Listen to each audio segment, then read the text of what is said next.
झिंझिण्यांपासून त्वरित आराम मिळवा. सेन्सोडाइन रॅपिड रिलीफ बरोबर. आंदोलनामध्ये आपण सहभागी होणार आहात का? तुमचा विरोध आहे? आम्ही स्वतंत्ररित्या, कारण आमचा मुद्दा असा आहे का असू दे तुमची मशीन EVM मध्ये असू दे, पण पॅड VVPॅड जो बदलण्याचा मी जे म्हणतो तो खरं तर मुद्दा आला पाहिजे. काय नेमकं हे दिव्यांग बांधवांच्या निवडक पदाधिकारी आम्ही बोलावले होते तालुक्याकडून जिल्ह्यातून, आणि आता पुढची लढाई म्हणजे एकतर हारल्यानंतर खचू नये आणि आपण लढाईसाठी सज्ज राहावं. कारण काही महत्त्वाचे प्रश्न गेल्या काही वर्ष सुटले नाही, ते आता सोडण्याची कशी तयारी, सत्तेकडून ते सोडून घ्यावं त्यासाठी ही तयारी होती. त्यासाठी एक बैठक होती आणि मला वाटते तशी आम्ही तयारी करून समोर जात आहे. आंदोलन करणार या संदर्भात मला वाटते त्या पद्धतीनं आम्ही समोर जाऊ. आम्ही सरकारला पहिले निवेदन देऊ, नाही मानलं तर मोठ्या आंदोलनासमोर सरकारला जावं लागेल. दिव्यांगाच्या मानधनाचा विषय असेल, घरकुलाचा विषय असेल, अंत्योदयाचा विषय असेल, मजूर असेल, शेतमजुरांचा विषय असणार, विधवा भगिनी आहे, हे विधवा भगिनीला 1500 आणि ज्या विधवा नाही आहे परित्यक्त्या नाही त्यांना मात्र 2000. तर हा जो भेदभाव सुरू केला आहे सरकारनं, त्याच्या विरोधातलं हे आंदोलन आम्ही भविष्यात उभं करणार आहोत. आणि मग शेतकऱ्याचे काही प्रश्न आहेत, शहीद परिवाराचे प्रश्न आहेत, 2-3 विभागातले प्रश्न घेऊन लढू. मी शिंदे साहेबाला सांगत होतो, बरेचदा सांगितलं होतं का तुमचा कोंडी करण्याचा प्रश्न हे होईल. कारण शिंदे साहेब एकमात्र मुख्यमंत्री असे होते तर तो सामान्य माणसाचा ताईत बनण्याच्या विचाराची त्यांची वाटचाल होती. 2 वाजतासुद्धा सामान्य माणसाला भेटणारा पहिला मुख्यमंत्री मी पाहत होतो. आणि त्याच्यामुळं भाजपला कदाकाळी असं वाटलं होतं का शिंदे साहेबाला आपण थोडं दाबून ठेवू, पण ते सत्तेत असताना दाबू शकले नाही, कारण त्याचं काम बोलत होतं. त्याच्यानं ते कोंडी करण्याचा प्रयत्न होणारच होता. आखरी भाजपला एक हाती सत्ता घ्यायचीच आहे आणि तो घेणार, हे काही ते वाईट नाही. प्रत्येक पक्ष ते करणारच आहे. त्याच्यानं मित्रता किंवा केलेलं काम किंवा असलेले ऋण हे राजकारणात फार पाहिलं जात नाही. माझं म्हणणं आहे का बॅलेट नाही तो मतदान नाही. जेव्हा बॅलेटशिवाय तुम्ही येत नसाल तर ते मतदानच झालं नाही पाहिजे. केला प्रयत्न तर त्याचं सगळं वाटोळं केलं पाहिजे. आपल्यालाही EVM मशीनचा फटका बसला असं वाटतं? काही प्रमाणात मला वाटतं, कारण काही ठिकाणी जो पाहते आहे का काही मतदान केंद्रावर जसं घाटलाडकी, शिरजवा, कसबा ही 4-5 गाव आणि शहर इथं जो प्रयत्न केलेला दिसतं आहे. आणि ज्या उमेदवाराच्या सभेमध्ये मुख्यमंत्र्याच्या 400 लोक नव्हते आणि 2 व्हीलरची रॅली निघाली ती 400 लोकांची होती, आमची 15,000 होती. प्रत्येक प्रचार हा सक्षम होता, मजबूत होता. प्रत्येकाच्या डोक्यात होतं बच्चूकडून निघणारच, पण तो पडला कसा हा चिंतेचा विषय. प्रत्येक दाम्पत्याला 3 आपत्ती असली पाहिजे. 2.1च्या खाली जर तर देश धोक्यात येईल, कसं पाहता? नाही, मला वाटतं हा राष्ट्रीय मुद्दा आहे, राष्ट्रहिताचा आहे. प्रत्येकाला 2 दाम्पत्य असली पाहिजे. इव्हन कधी तर आम्हाला एकावर यावं लागेल, वाढलेली लोकसंख्या ब्रेक द्यावं लागेल. आणि तो काही एका जाती धर्मासाठी नाही आहे, तो सगळ्यांसाठी ते बंधनं असली पाहिजे. गुलाबराव म्हटलं की अजित पवार आमच्यासोबत नसते तर 100 जागा जिंकून आल्या असत्या. मला वाटते हा त्यांचा अंतर्गत प्रश्न आहे. मला वाटतं ते एकमेकाच्या रस्सीखिचेतून आलेला विषय असेल. आता तो सोबत होते तर तेव्हा तुम्ही नाही म्हणाले पाहिजे होतं ना. निवडणूक व्हायच्या अगोदर हे बयान केलं असतं तर मग दम राहिला असता. चुनाव के बाद बोलने से कोई फायदा नाही. एकनाथ शिंदे नाराज असं वाटतं का तुम्हाला? नाराजीचं कारण असं आहे तर कदाचित एकनाथ शिंदे फुटले नसते, बंडखोरी केली नसती तर सत्ता आली नसती, आणि सत्ता जर आली नसती तर लाडकी बहीण नाही आली असती. आणि सत्तेमुळं आज जो घोटाळा करता आला काही प्रमाणात तो एकनाथ शिंदेजीच्याच पायथ्यावर पडला. म्हणजे जर थोडे कट टू कट आले असते, भाजपनं फार चांगलं काम केलं. एक काम या राज्यातला विरोधी पक्ष संपवण्याचा प्रयत्न केला.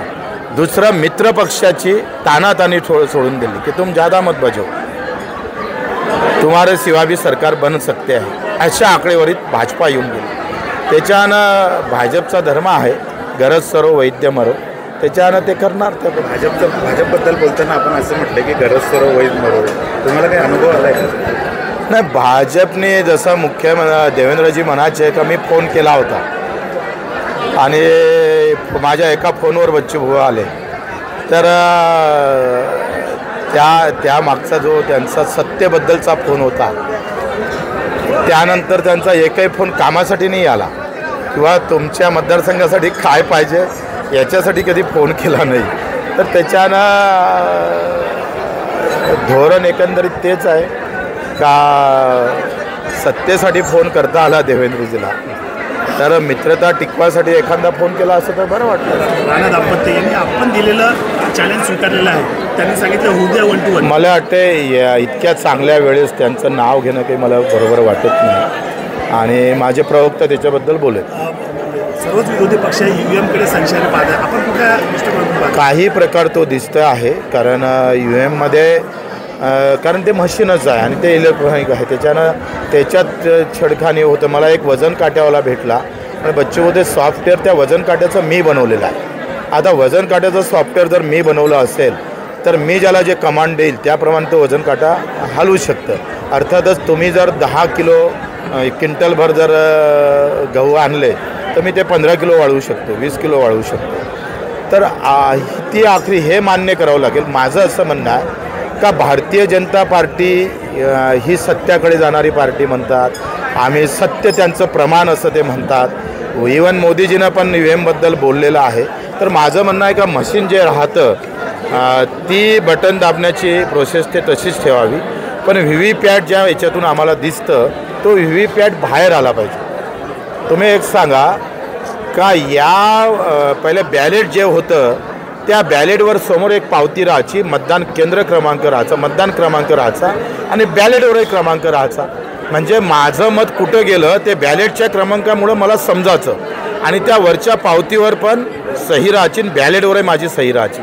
आत्ता मला हे मतदान निवडणूक आयोग मला सांगू शकतं का माझं मतदान कुठं गेलं ते मला सांगा. हा भारतीय राज्यघटनेनं संविधानानं दिलेला अधिकार आहे का मतदानाचा जसा अधिकार आहे तर माझं मतदान कोणाला गेलं तो पाहण्याचा अधिकार आहे. ते निवडणूक आयोग दाखवू शकत नाही. VVPAT येतं, त्याच्यावर चिन्ह येतं, पण ते कोरं येतं, एवढीशी पावती येतं, पण त्याच्यावर मतदान क्रमांक का टाकत ना तुम्ही? त्याच्यात बाहेर जेव्हा आल्यानंतर ती पावती जेव्हा बाहेर येतं त्याच्यावर सही घ्या, मतदान केंद्र टाका आणि बाहेरच्या बाजूच्या डब्यात ते टाका. हे पूर्ण आम्ही पाहतोय मशीनद्वारे होईल आणि हे मॅन्युअली राहील. म्हणजे वाटलं तर हे मॅन्युअली मोजता येईल, एवढं साधं प्रोसेस राहू दे ना UM मशीन. पण हे पर्याय भाजपनं स्वीकारला पाहिजे. अगर डर नाही आहे, आपल्याला वाटतं का लोकहित, तुम्ही सांगा महाराष्ट्रामध्ये मी 25 वर्ष राजकारणात आहे, एखाद्या कुठल्या नेत्याला 1.25 लाख 1.5 लाख मतं भेटायची, आता सरासरी 1.25 लाख 1.5 लाख मतं आहे. हे कायचं होतं काय? लाडकी बहीण असं म्हणता तुम्ही, तर माझ्या मतदारसंघात गारपिटीचे नुकसान भरपाईचे एका शेतकऱ्याला 3-3 लाख रुपये दिले, 6-6 लाख दिले. इतर मतदारसंघात ते वाटप नाही झाले, पण माझ्याकडे झाले. ते बदलले नाही, त्याचं मत मला भेटलं नाही. हा जो प्रकार आहे लाडकी बहिणीच्या नावानं जो प्रकार चालू आहे, मला वाटतं पारदर्शकता येणं फार गरजेचं आहे. मला असं वाटतं का देवेंद्रजीच्या नावावर भाजप शिक्कामोर्तब करेलच आणि नाही केलं तर मग असं समजावं का त्याच्यातलं नाही केल्यानंतर मग मात्र मी तुम्हाला सांगेन का त्याचं कारण काय ना करण्याचं. आता मुख्यमंत्री काही हो, कोणीही हो, कोणत्याही पार्टीचा हो, तो पहिला प्रश्न आहे का सामान्यांचं काय. त्यांनी म्हटलं होतं का शेतकऱ्याचं कर्जमाफ करू, तर ते वाट पाहू, होऊ द्या आता कोणी मुख्यमंत्री. काय झालं का व्यवस्थित काम भरपूर होतं. म्हणजे मला एका गावातलं उदाहरण सांगितलं तर तिथं 700 मतं आहे आणि तिथं माझं 50 कोटीचं काम आहे आणि तिथं मला 200च मतं भेटले. आणि तिथं जेव्हा मी पाहिलं तर काही संघटनेकडून, काही संस्थेकडून त्यांना जातीचे गणितं पटवून दिल्या गेले, धर्माचे गणितं पटवून दिल्या गेले आणि कुठं तर काही पोस्ट माझ्या विरोधात शेख जब्बार म्हणूनही टाकल्या गेले.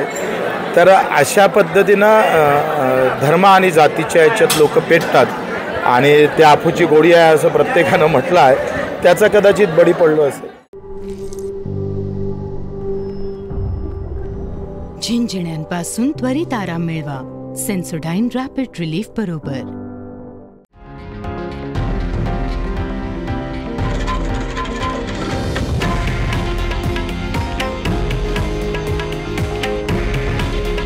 हे आहे देशातील नंबर 1 न्यूज नेटवर्क आणि आपण पाहत आहात TV9 मराठी.